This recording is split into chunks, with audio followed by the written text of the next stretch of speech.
For decades, the narrative was simple.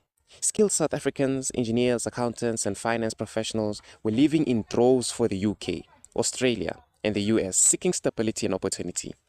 This was known as the brain drain. But what's happening now? The trend is reversing.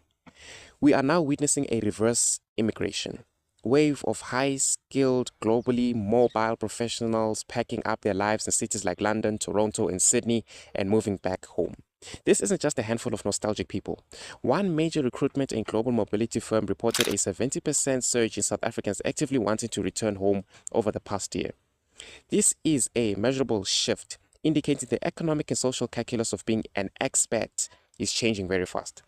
This is all enabled by remote work. Many of these returnees are keeping their foreign salaries, which is the key to unlocking the economic magic we are about to discuss.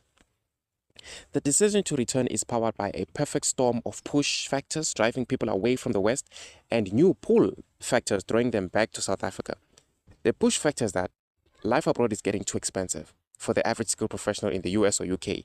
Life has become a relentless squeeze. Think about the cost of living crisis. Housing, groceries, and childcare costs in cities like London, Toronto, and New York have risen sharply. Expats are questioning if the financial trade-off is worth it. Think about the financial arbitrage maybe. South African cities offer a massive discount compared to Western hubs. For example, the cost of living, including rent, in Cape Town is over 61% lower than in London. Rent prices alone are over 70% cheaper. A professional who retains a foreign salary, say a UK level wage, while spending in rand achieves a massive, globally competitive boost to their disposable income and quality of life. Now let's look at the pull factors. South Africa is getting its act together. So it seems. It's not just the sunny weather, family, and unique culture which remain huge motivators. Crucially, South Africa is showing signs of stability that boost professional confidence. Think about energy stability. That's SIO I've talked about before.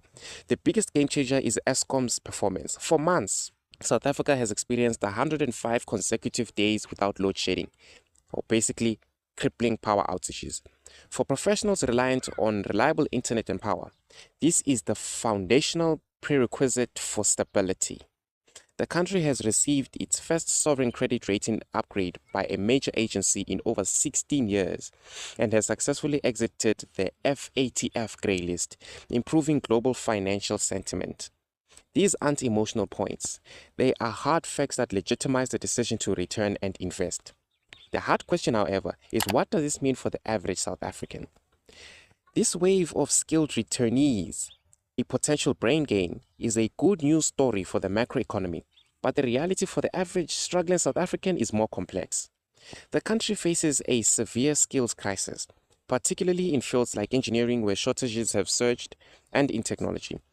Returnees bring back high-demand skills and global best practices which are vital for national development. These individuals return with accumulated wealth and foreign income. If they launch businesses, they can become job creators, injecting renewable energy and capital into the local economy. Despite the economic gains, though, the core challenge of inequality remains immense. The national poverty rate is estimated at a staggering 68% in 2025. The influx of highly qualified people could, in some competitive white-collar sectors, create job market friction for locally trained, highly skilled South Africans. If returnees simply compete for the limited existing white-collar jobs rather than creating new ones, they could inadvertently exacerbate local job pressures.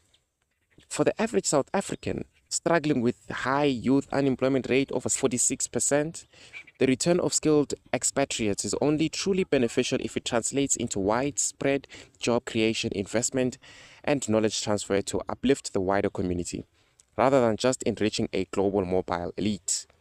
The future of this reverse migration trend hinges on whether the government can seize this opportunity and streamline their bureaucracy to encourage these returnees to become entrepreneurs and investors, ultimately turning the brain gain into an engine for truly inclusive economic growth.